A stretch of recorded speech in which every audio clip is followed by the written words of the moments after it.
Smart Ideas, notre rubrique consacrée aux startups éco-responsables avec Viviane Cusset, bonjour. Bonjour. Bienvenue, vous êtes la fondatrice de La Boxeuse. Alors c'était d'abord une association créée il y a un peu plus d'un an, devenue une entreprise il y a 6 mois. C'est quoi La Boxeuse? Alors nous, notre mission, c'est de lutter contre la pollution plastique et précisément les emballages de la restauration à emporter, qu'on va remplacer par des box durables. Donc le nom La Boxeuse, ça vient des box durables, c'est ça? Exactement, Ok.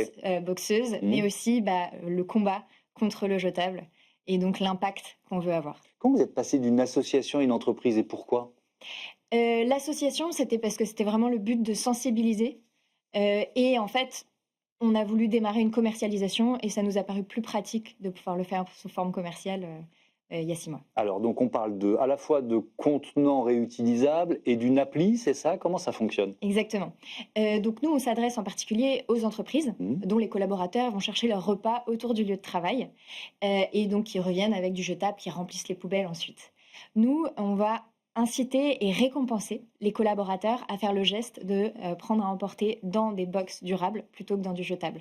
Comment? Donc cette application qui va jouer sur plusieurs plans. Donc déjà la valorisation morale avec le compteur de déchets évités qui va augmenter de manière individuelle et collective, mais aussi la gamification qui plaît beaucoup à certains Oui. et l'incitation financière avec les bons cadeaux qu'on va récupérer dans les restaurants partenaires.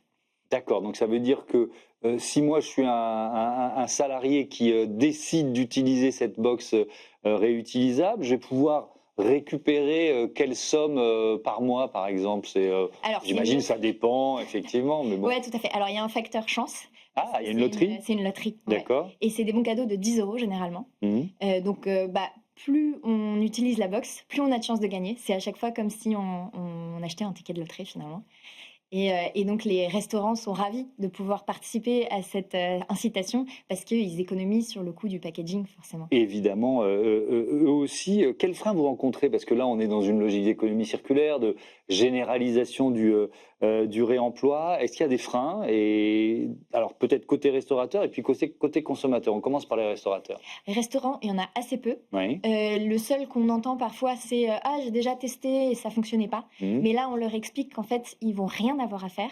Ce n'est pas à eux de faire la sensibilisation, ce n'est pas à eux de faire les gestes au moment du coup de feu, Mmh. puisqu'en fait, c'est l'usager qui va scanner sa box et le QR code et qui va gagner ses points. Mmh. Donc c'est très simple pour eux, on a assez peu de freins de ce côté-là, sauf auprès des grandes chaînes forcément, qui ont un processus de décision parfois un peu plus lourd. Mmh.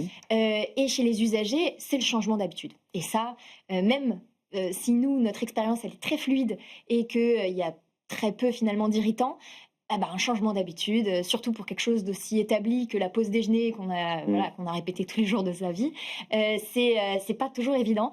Et donc nous, le fait de passer par les entreprises, c'est un très bon vecteur parce qu'il y a l'effet de groupe qui peut jouer. Et quand une habitude rentre, donc on rentre par la voie d'un pilote d'abord, et il va y avoir les personnes qui vont jouer le rôle d'ambassadeur, Mmh. et donc il va y avoir cet effet d'entraînement qui va créer un effet de groupe et là, ça marche très bien, tout le monde est convaincu. Ouais. Donc la boxeuse, d'abord une association, puis une entreprise. Ça veut dire que vous avez choisi quel modèle économique? Alors, on a gardé notre asso Mmh. qui est principalement donc qui garde ses activités de sensibilisation, mais l'entreprise propose des services commerciaux à d'autres entreprises puisqu'on vend du coup notre abonnement et notre mise à disposition d'appli. Alors vous en êtes où? C'est une toute jeune entreprise.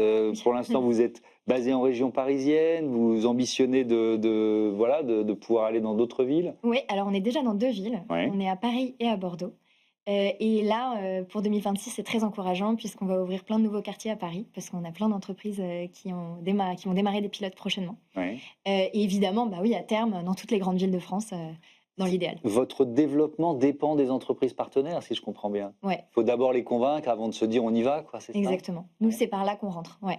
Parce qu'on a besoin que ça soit elles qui soient effectivement l'élément moteur, dans l'usage pour leurs, salariés. Est-ce que vous avez pu mesurer l'impact sur la réduction des déchets? Oui, bah oui, très très concrètement, Mmh.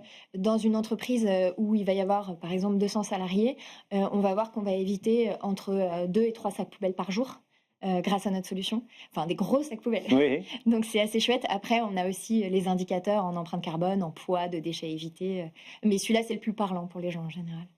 Merci beaucoup, Viviane Cusset, et bon vent à la boxeuse. Voilà, c'est la fin de ce numéro de Smart Impact. Merci à toutes et à tous de votre fidélité à la chaîne des audacieuses et les audacieux à la chaîne des affaires. Salut.